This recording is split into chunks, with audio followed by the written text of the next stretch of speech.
Hello friends, ये हम सभी जानते हैं कि किसी भी कवर्ड को ऑर्गेनाइज करके रखने के लिए कपड़ों की सही फोल्डिंग होना कितना ज़रूरी है।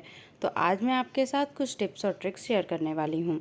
हेलो फ्रेंड्स, मेरा नाम है शिवानी और आप सभी का मेरे चैनल चेरिश योर ड्रीम में स्वागत है। तो चलिए अब हम स्टार्ट करेंगे हमारा आज का वीडियो। फ्रेंड, सबसे पहले मैं आपको टी शर्ट्स की फ़ोल्डिंग बताती हूँ। फ्रेंड, किसी भी टी शर्ट को फ़ोल्ड करने के लिए आप इस तरीके से टी शर्ट को हाफ़ फ़ोल्ड कर लीजिए और उसके बाद जो उसके बाजू के साइड का पूरा हिस्सा है उसको इस तरीके से अंदर फ़ोल्ड करने के बाद आप जिस तरीके से भी चाहें इसको यहाँ पर फ़ोल्ड कर सकते हैं। आप अगर किसी बास्केट में रखते हैं तो उस हाइट से आप इसको फ़ोल्ड कर सकते हैं, या आप किसी ऑर्गेनाइज़र में रखते हैं उस हिसाब से इसको फ़ोल्ड करके रख सकते हैं। यहाँ पर मैं एक ड्रॉर डिवाइडर में अपने टी शर्ट्स को ऑर्गेनाइज़ करके रखती हूँ, जो कि आपने मेरे कवर्ड के वीडियोस में देखा भी होगा। तो वो अगर आपने वो वीडियो नहीं देखा है तो प्लीज़ उस वीडियो को ज़रूर वॉच कर लीजिए।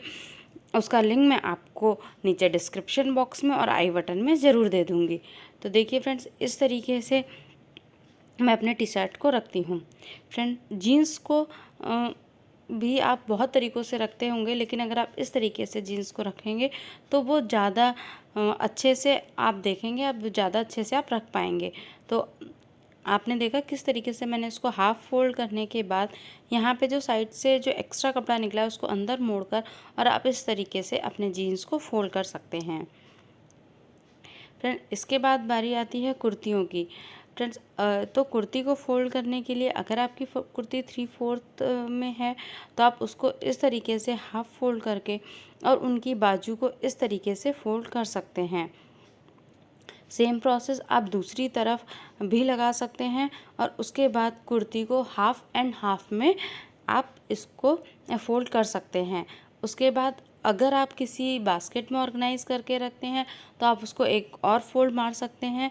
जैसे मैं बास्केट में ऑर्गेनाइज़ करके नहीं रखती हूँ तो मैं बस इतना ही फोल्ड मार के रखती हूँ। इससे ऐसे फोल्ड करने से ना तो उसकी बाजू निकलती है और कुर्ती एज़ इट इज़ ही बनी रहती है। फ्रेंड्स, इसके बाद मैं आपसे बात करूँगी लेगीज़ की। फ्रेंड, बहुत सारे तरीक़ों से हम लेगीज़ को फोल्ड करते हैं और अगर ये अच्छे से फोल्ड ना हो तो ये अलमारी में क्लटर क्रिएट करती है। तो इसको फोल्ड करने के लिए आप ऊपर से लेगीज़ को फोल्ड कर लीजिए। उसके बाद जो नीचे के जो पैंचे होते हैं, इनके दोनों पैंचों की सिलाई को आपको आपस में मिलाना है।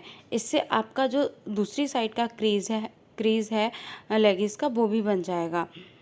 और ऐसा करने के बाद आपको जो आगे का म्यानी वाला हिस्सा है उसको अंदर फोल्ड कर देना है और अंदर फोल्ड करने के बाद आपको लेगीज़ को 3/4 के बाद एक और फोल्ड मारकर उसके बाद एक और फोल्ड मारकर आप इसको इस तरीके से ऑर्गेनाइज़ करके रख सकते हैं।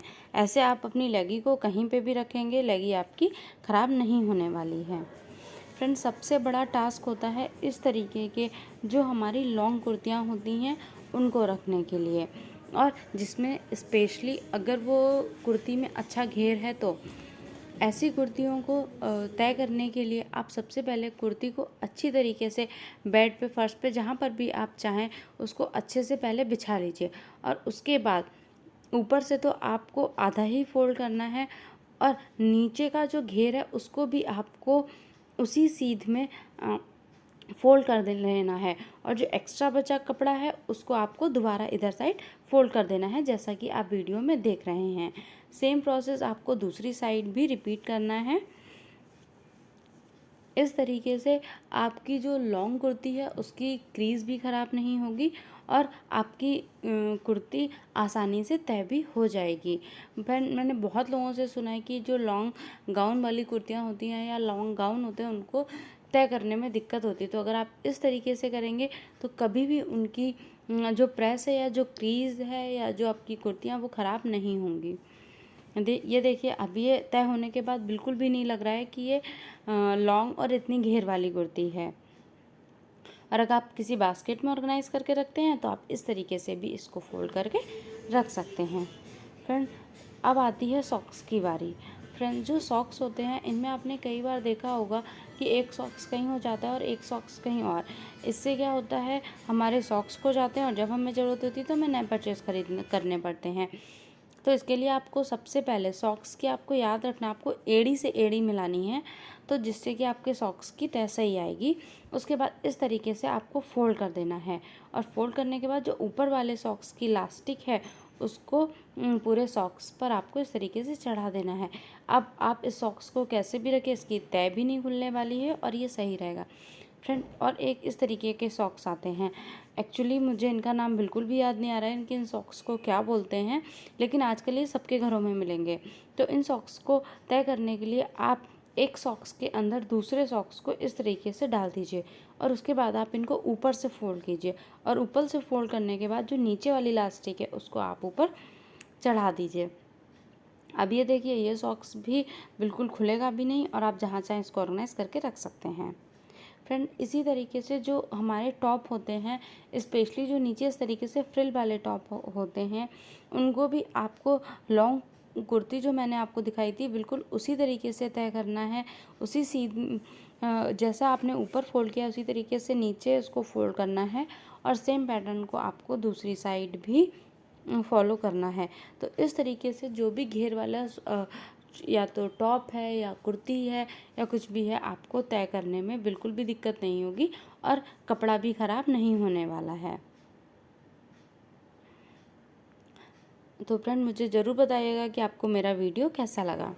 फ्रेंड्स, आजकल प्लाज़ो बहुत ट्रेंड में है और प्लाज़ो को भी तय करने में काफ़ी लोगों को मैंने देखा है दिक्कत होती है और कुछ लोग वहीं तय करके रख देते हैं। तो हमको ऐसा नहीं करना है, आपको प्लाज़ो को ऊपर से फोल्ड करना है और सेम जो नीचे की जो सिलाई होती है अगर आप उसको मैच करेंगे दोनों पैरों की, तो आपका प्लाजो या कोई भी चीज़ कभी भी बिल्कुल उसका शेप ख़राब नहीं होगा।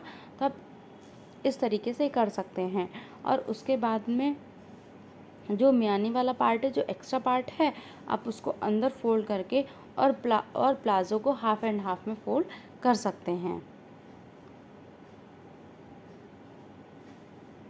फ्रेंड्स, मैं हमेशा जो भी मेरे सूट होते हैं उनका कुर्ता, प्लाज़ो, दुपट्टा या फिर सलवार सूट जो भी है, मैं उनको हमेशा एक साथ ही रखती हूँ, क्योंकि अगर कभी ज़रूरत हो तो ऐसा ना हो कि दुपट्टा मिल गया और उसका बॉटम नहीं मिल रहा है या उसका कुर्ता नहीं मिल रहा।